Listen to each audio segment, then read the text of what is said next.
Hello बच्चों, आज के इस वीडियो में हम जानेंगे कि वचन का परिवर्तन कैसे किया जाता है। पहले हम वचन के बारे में पढ़ चुके हैं। अब इस वीडियो में हम देखेंगे कि वचन में परिवर्तन किस तरीके से किया जाता है। अब वचन परिवर्तन में के दो रूप हैं, एक तो निर्विभक्ति रूप और सविभक्ति रूप। अब आप सोचेंगे कि निर्विभक्ति और सविभक्ति क्या होता है, तो आइए मैं आपको बताती हूँ। सबसे पहले निर्विभक्ति और सविभक्ति में आप देखिए कि विभक्ति एक शब्द जो है वो कॉमन आ रहा है। विभक्ति, अब विभक्ति का अर्थ क्या है हम जानते हैं। विभक्ति यानी कि कारक। और जैसे कि अभी के लिए आप यहाँ शॉर्ट में समझ लीजिए कि जैसे जब भी हम वाक्यों का प्रयोग करते हैं उसमें म, में, पर, का, की, के, इस तरीके के शब्द के लिए, इस तरीके के शब्द जो आते हैं ये विभक्ति कहलाते हैं, जो कि वाक्य को जोड़ने का काम करते हैं। जैसे मैं बाजार गया था और वहां पर मुझे मेरा दोस्त मिला, तो वहां पर जो आ रहा है वह विभक्ति है। तो इस तरीके के जो शब्द होते हैं, इस तरीके के जो शब्द होते हैं जो कि वाक्यों में प्रयुक्त होते हैं, ये विभक्ति कहलाते हैं। जब भी हम किसी भी शब्द का वचन परिवर्तन करेंगे तो उसमें ये दो रूप होते हैं। तो आज के इस वीडियो में हम सविभक्ति रूप, निर्विभक्ति यानी विभक्ति जिसमें विभक्ति ना हो, ऐसे रूप होते हैं। निर्विभक्ति का अर्थ होता है जिसमें जिस संज्ञा में विभक्ति ना हो, जिसकी संज्ञा के साथ विभक्ति ना हो, वैसे रूप होते हैं, उसे निर्विभक्ति रूप कहेंगे। और जिसमें संज्ञा के साथ में विभक्ति हो उसे सविभक्ति रूप कहेंगे। तो सबसे पहले आज हम इस वीडियो में निर्विभक्ति रूप को समझेंगे कि निर्विभक्ति रूप में हम किस तरीके से संज्ञान है उनको परिवर्तन करेंगे। तो आइए जानते हैं, इसके कुछ महत्वपूर्ण नियम होते हैं। उन नियमों के आधार पर हम वचन में परिवर्तन कर सकते हैं। तो इसके पहले आपको यह जानना है कि पुल्लिंग संज्ञाओं में, आकारांत संज्ञाओं में जो परिवर्तन है, वचन परिवर्तन में आ के स्थान पर ए आ जाता है। तो जैसे आप बोलेंगे आकारांत शब्द क्या होते हैं, तो मैं आपको बता देती हूं। आकारांत, जैसे आपने शब्द लिया पंखा। अब जब ये पंखा शब्द लिया है तो इसमें जो अंत में जो स्वर आ रहा है वह स्वर किस स्वर से खत्म हो रहा है उस पर निर्भर करता है। जैसे हम इसका अगर हम वर्ण विच्छेद करें तो क्या हो जाएगा, प, धन, अम, धन, ख और अंत में आ आएगा। तो अंत में जो आ रहा है, यह जो है इस तरह के शब्द जो हैं आकारांत कहलाते हैं, जिनके अंत में आ आएगा। अगर अंत में अ स्वर आता है तो वह अकारांत कहलाएगा। आ आता है तो आकारांत। अंत में अगर ई आता है तो ईकारांत, और बड़ी ई आता है तो ईकारांत, उकारांत। इस तरह से यह सारे कारांत होते हैं। तो यहाँ पर हम पुल्लिंग संख्याओं के आकारांत के बारे में पढ़ रहे हैं। तो आकारांत का जो नियम है उसमें क्या होता है कि जब कभी आकारांत संज्ञा में वचन परिवर्तन करना हो तो एक वचन से बहुवचन बनाते समय आ के स्थान पर ए कर दिया जाता है। मतलब आपको अ को हटाकर ए लगाना है। तो आइए हम समझते हैं। अब यहाँ पर है बच्चा, तो यह शब्द बच्चा है, इसमें अंत में क्या आ रहा है, आ रहा है। तो यहाँ पर आपको जो अ है वह आ को हटा देना है, आ को हटाकर ए लगा देना है। तो ए की जो यहाँ पर है वो मात्रा लगेगी। तो बच्चा का क्या हो जाएगा, बच्चे। इस तरीके से हो जाएगा। तो इसे हम यहाँ पर करेंगे। आइए आप मेरे साथ करिए। अब यहाँ पर है बच्चा, तो आपने देख लिया बच्चे का क्या हो जाएगा, बच्चे। एक ही जो यहाँ पर है वो मात्रा लग जाएगी, ठीक है। पंखा का क्या होगा, पंखे। भेड़िया का, भेड़िए। अब यहां पैसा आकारांत है तो क्या हो जाएगा, पैसे।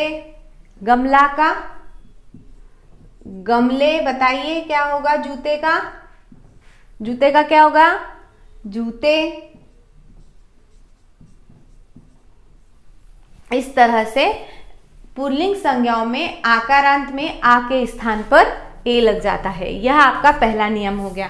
अब हम देखेंगे पुल्लिंग संज्ञाओं में ही अकारांत, इकारांत, उकारांत, उकारांत, एकारांत, ओकारांत, औकारांत में विभक्ति रहित होने पर, विभक्ति यानी निर्विभक्ति में, अगर जो विभक्ति रहित होने पर क्या होता है, बहुवचन और एक वचन एक जैसे ही होते हैं। तो आइए हम इनके कुछ उदाहरण देखेंगे जिससे आपको समझ में आ जाएगा।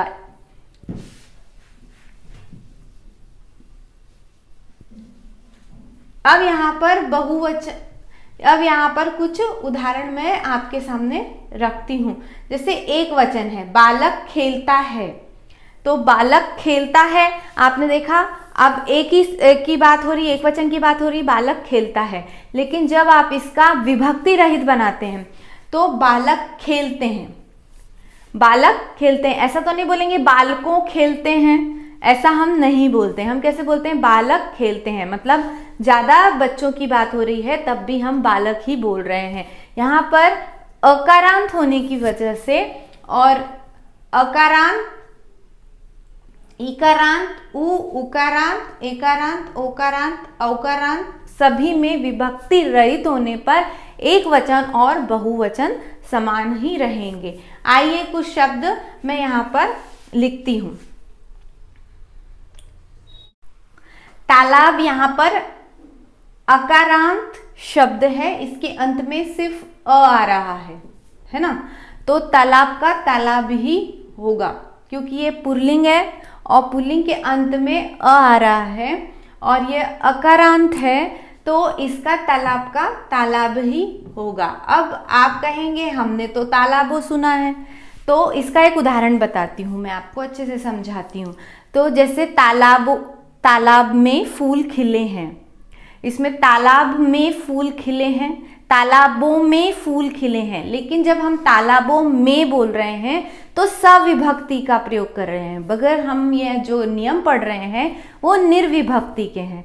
तो अगर हम तालाबों के बाद में जब विभक्ति न लगाएं तब यहाँ पर तालाब का तालाब ही आएगा। जैसे तालाब फूलों से भरा है, तालाब फूलों से भरा है, तालाब फूल से भरा है, तालाब फूलों से भरा है। तो यहाँ पर बहुवचन बनाते समय तालाब के स्थान पर तालाब ही आ रहा है। इसी तरह से निर्विभक्ति रूप में पुल्लिंग संज्ञाओं के चाहे अकारांत हो, इकारांत हो, उकारांत, उकारांत, औकारांत, औकारांत कोई भी हो, इनके बहुवचन बनाते समय यह वैसे ही आएंगे। बस आकारांत को आपको छोड़ देना है। आकारांत में आपको मैंने पहले ही बताया आ के स्थान पर ए हो जाता है। तो यहाँ पर हम गुरु का गुरु ही करेंगे, पंडित का यहाँ पर पंडित ही होगा, दिन का दिन होगा, फूल का फूल होगा। अब ऋषि इकारांत है, यहाँ पर पुल्लिंग इकारांत है तो यहाँ पर क्या होगा, ऋषि का ऋषि ही होगा। जैसे ऋषि आया और ऋषि आए। फिर ऋषियों ने फूल लाए तो ऋषियों ने आया, यहाँ ने सविभक्ति रूप हो गया। यहाँ पर निर्विभक्ति में ऋषि आए और ऋषि आया। इस तरीके से यहाँ पर यह वैसे के वैसे ही रहेंगे। इस पर आपके प्रश्न आते हैं तो इसीलिए आपको यह टॉपिक क्लियर करना जरूरी है। आइए अब जानते हैं कुछ अन्य नियम जो कि स्त्रीलिंग पर आधारित हैं। वचन परिवर्तन के पुल्लिंग से संबंधित नियम तो हमने देख लिए। अब हम देखेंगे कि स्त्रीलिंग संज्ञाएं रहे तब हम वचन का परिवर्तन किस तरीके से करेंगे। तो आइए हम देखते हैं। अगर स्त्रीलिंग संज्ञा है और वह अकारांत है, अकारांत अंत में अ स्वर आ रहा है, ऐसी संज्ञाओं को हम किस तरीके से चेंज करेंगे तो वो हम देखते हैं। अ को यहाँ पर ए बनाया जाता है स्त्रीलिंग संज्ञाओं के अकारांत को। जैसे कि बात, बात में जो है अंत में क्या आ रहा है, अ स्वर आ रहा है, ब प्लस आ, त और साथ में अ। तो यहाँ पर स्वर जो आ रहा है अकारांत में अंतिम स्वर अ आ रहा है, तो इसे हम अकारांत कहेंगे, जैसा कि मैंने आपको पहले भी बताया है। तो जब ऐसे स्त्रीलिंग संज्ञाएं हों तब अ को ए बनाया जाता है। तो इसे मैं आपको करके बताती हूँ। तो यहाँ पर अ का ए करने के लिए बात का बातें क्या हो जाएगा, बात का बातें हो जाएगा। तो अब यहाँ पर जब आप बोलेंगे कि यहाँ पर चंद्र बिंदु लगे, पर यहाँ पर ऐसा नहीं होगा। यहाँ पर हम कैसे लिखेंगे इसे, ब का लिखेंगे, बात का हम लिखेंगे बातें, और यहाँ जो ए है इसमें जो चंद्र बिंदु है उसकी स्थान पर हम यहाँ पर सिर्फ बिंदु ही लगाएंगे। तो यहाँ पर गाय का क्या हो जाएगा आप बताइए, गायें। इसका बहुवचन हो जाएगा गायें। स्त्रीलिंग संज्ञा का अकारांत है कलम का कलमें।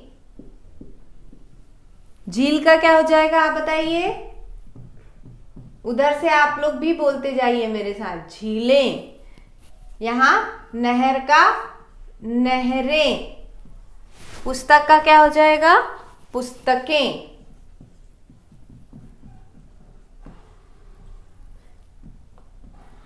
ठीक है।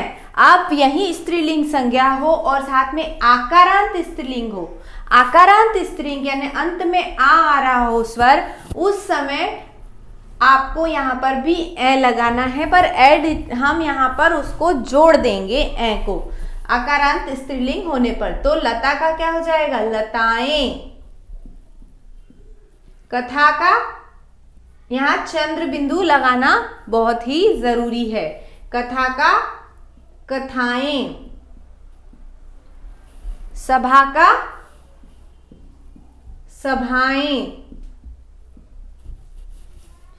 माता का माताएं। कन्या का कन्याएं। महिला का क्या हो जाएगा, महिलाएं।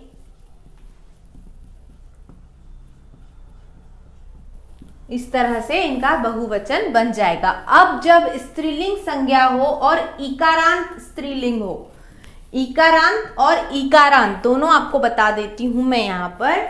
तो अगर इकारांत स्त्रीलिंग हो तब कैसे बदलेंगे, तो आइए देखते हैं। इसके अंत में हम क्या लगाएंगे, या लगाएंगे, और ऊपर चंद्र बिंदु या लगाएंगे। तो आइए इसे देखें। राशि का क्या हो जाएगा, राशियां। यहाँ पर राशि में छोटी ई की मात्रा है, आपने देखा, तो राशियां सीधा या लगा देंगे हम चंद्र बिंदु के साथ, राशियां। जाति का बहुवचन क्या हो जाएगा, जातियां। शक्ति का बहुवचन शक्तियां।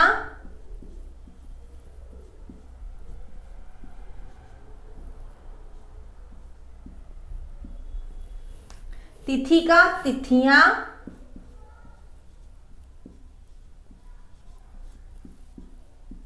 लेकिन यही ईकारांत हो, यानी कि अंत में जो स्वर आ रहा है वो बड़ी ई आ रहा है, जब ये रहे तब हम इसको बहुवचन बनाते समय जो मात्रा है वह हम छोटी की लगाएंगे। तो आइए इसे देख लेते हैं कैसे। नदी का जो है नदियां, यानी बहुवचन बनाते समय मात्रा छोटी ई की लगेगी। तो इस तरीके से बनेगा ये न दी या। यहाँ पर बच्चे बहुत सी बार जब हम कभी लिखते हैं तब यहाँ पर मिस्टेक करते हैं, गलतियां करते हैं, और हम बहुवचन बनाते समय यहाँ पर गलत कर देते हैं। नदियां इस तरह से लिख देते हैं नदियां, जो कि गलत होता है।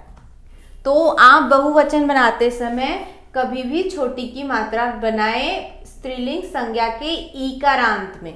तो घड़ी का हो जाएगा घड़ियां। आई होप आपको समझ में आ रहा होगा। मकड़ी का क्या होगा? मकड़ियां।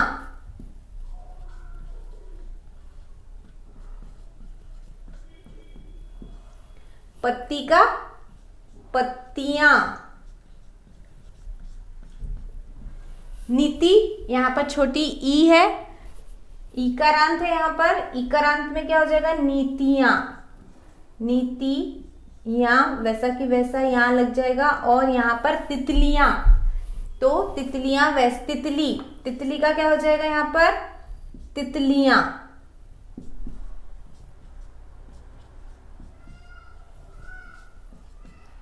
इस तरह से हो जाएगा। अब हम आगे देखें कि उकारांत और उकारांत में क्या है। स्त्रीलिंग की संज्ञाओं के उकारांत किस तरीके से बनाएंगे, चलिए आगे हम देखते हैं। अब अगर आपका उकारांत, उकारांत और अकारांत रहा तब हम किस तरीके से बनाएंगे। अभी आपने तो इकारांत, ईकारांत, अकारांत, आकारांत स्त्रीलिंग संज्ञाओं का देख चुके। अब हम देखेंगे उकारांत, उकारांत और अकारांत। तो जब उकारांत, अकारांत और उकारांत रहे तब हम क्या करते हैं, सिर्फ जो संज्ञा है, स्त्रीलिंग संज्ञा है, उसमें ए को जोड़ देते हैं। किसको? ए को।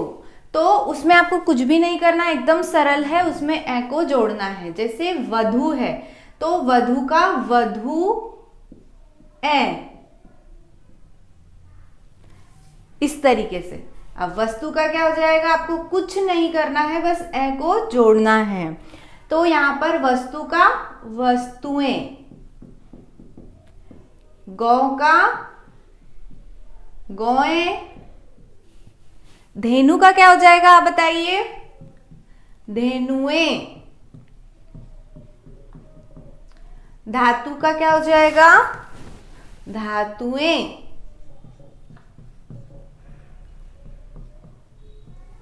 ऋतु का